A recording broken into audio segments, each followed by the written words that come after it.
Welcome back to my kitchen and my channel. I'm feeling better today. Thank you for all the prayers and keep them coming. God definitely hears you and He is healing things in my life, so just keep them coming. Anyway, that being said, I am ready to make the Friday night cheeseburgers. I didn't make them yesterday. I wanted to rest up, and today I don't really feel sick anymore, so let's get on with it.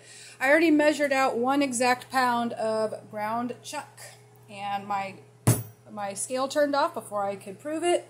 I have a teaspoon and a tablespoon out, Worcestershire sauce, allspice, and salt and pepper over there next to the clean sprayed basket. I already sprayed it with my avocado oil, and it's good to go.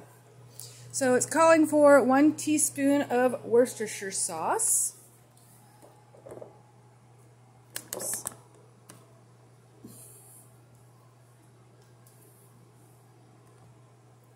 I got my Worcestershire sauce.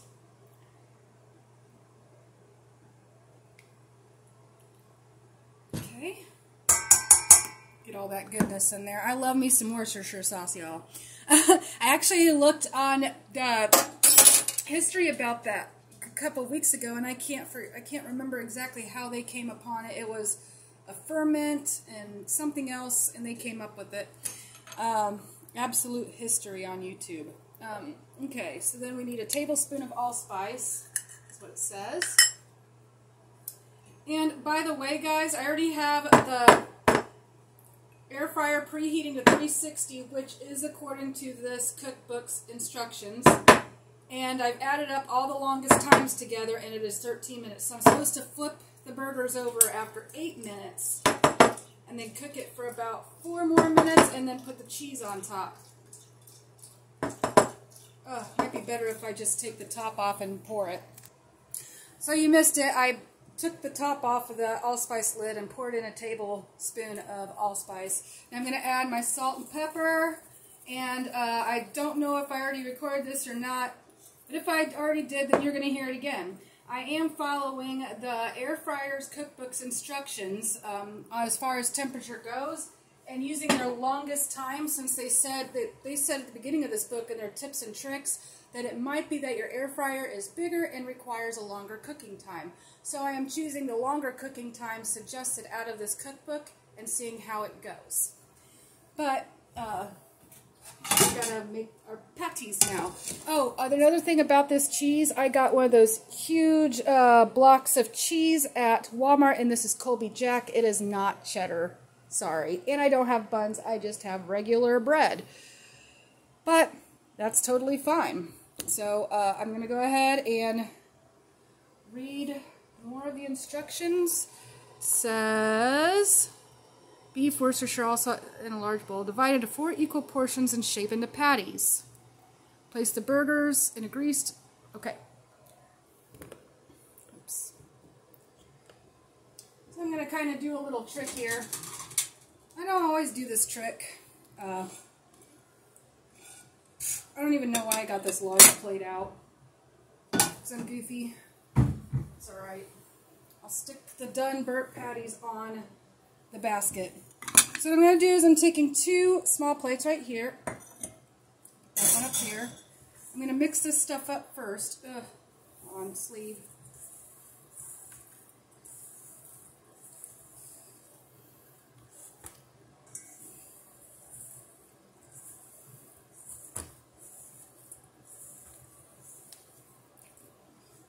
I've never thought about putting allspice in a burger before.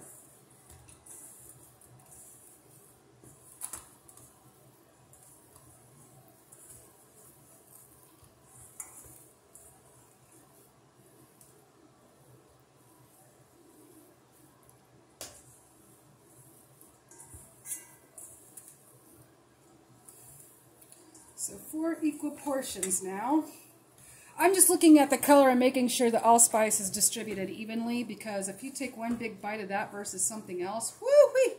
Alright, now, let me push it all down there and see if I could divide it into 4 parts. There's 2, 4. Alright.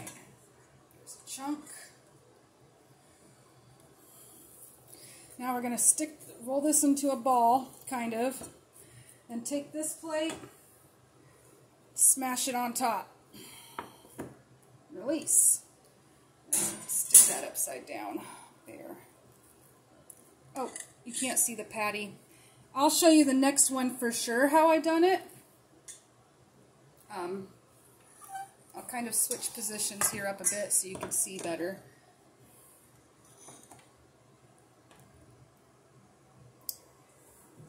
So I have in the bowl 4 divided parts. I already took one, obviously. Now I'm going to take this chunk, make it into a ball, take my upside down, whatever you want to call this, saucer, push. Give it a nice flat push. And then ta-da, you have a patty. Okay, another one.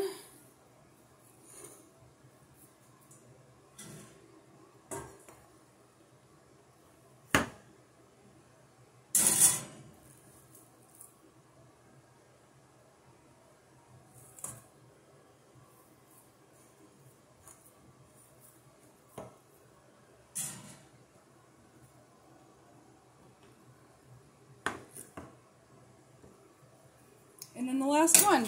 There you go. It makes patty making so much easier. You don't have to go buy those expensive, already pre-made patties.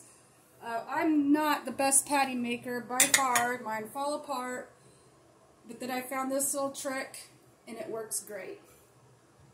Alright, now I got my hands washed. I'm going to stick this in here for the 8 minutes it says.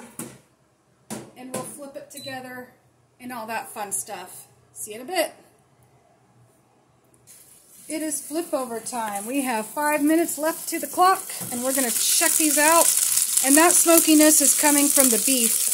It does have a lower smoke point than avocado oil. So we are having a bit of that. Look how much grease it's caught down there, though.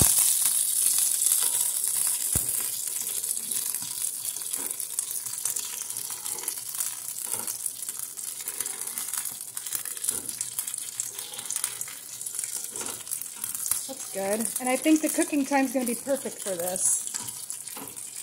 You shouldn't have any problems whatsoever. So, with 1 minute left, we will slap the cheese on there. Do some slapping. So, I'll see you again soon. Alright, let's take a look at them. We have a minute left on the clock. And now I'm going to add the cheese to melt. Ooh, stay open, doors. Yeah, those doors are all splattered with grease and everything. It's crazy. This is kind of a messy ordeal in here, but hey, it's alright. And I chopped off of a huge cheese block, like I said, so my cheese slices aren't amazing. So I'm just going to eyeball it. I mean, they're pretty thick. So I think a half of one of these really thick slices is equivalent to one slice. I don't know. That's my story. I'm sticking to it.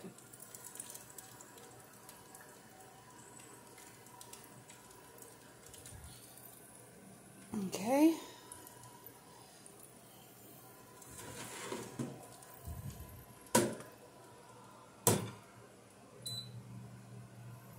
And I got out my homemade pickles, some horseradish mustard, and some ketchup. Now I'm going to go get my bread and plate around so I can plate my stuff up there. I'm just, well, I might as well just let them sit in there, so I guess I can use this plate. But I still need bread. Be right back. Well, of course, I've got my Live Carb Smart bread. It's my favorite, so that's what I'm going to use. I'm not going to toast it this time. I'm fine. We got 27 seconds left on the clock. I'm going to do up my burger real quick, get it ready, and I'll meet you for the taste test, or the aftermath, what it looks like, and then taste test. Alright guys, well, I let it sit in there a little bit. I wasn't quite done preparing my burger, but it's only been in there an extra like 30 seconds or so. So I'm going to take the first burger I see, flop it. I've been preferring my cheese downside and then the condiments up top. That's just me, I found out I like recently.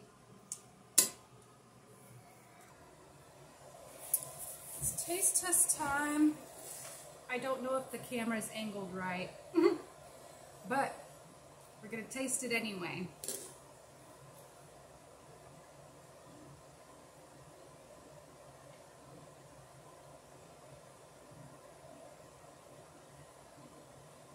You know, I've never had a burger that I've knowingly put allspice in, or knowing I knew that had allspice in it.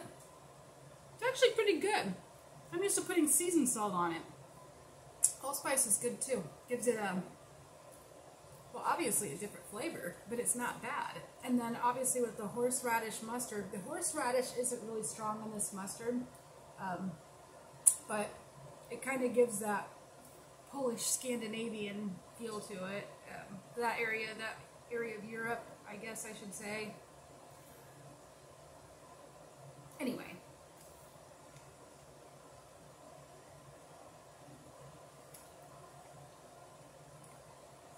It is cooked all the way through. It is medium well to well. Kind of right in between there.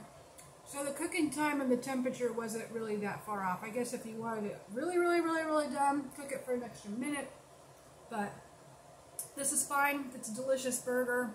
Obviously, it's a little messy in the air fryer, but when you're down to burger and, you know, and you just want something to eat or you feel like baking burgers, it's worth a little messy air fryer every once in a while. Now I have to wait for it to cool down and clean up.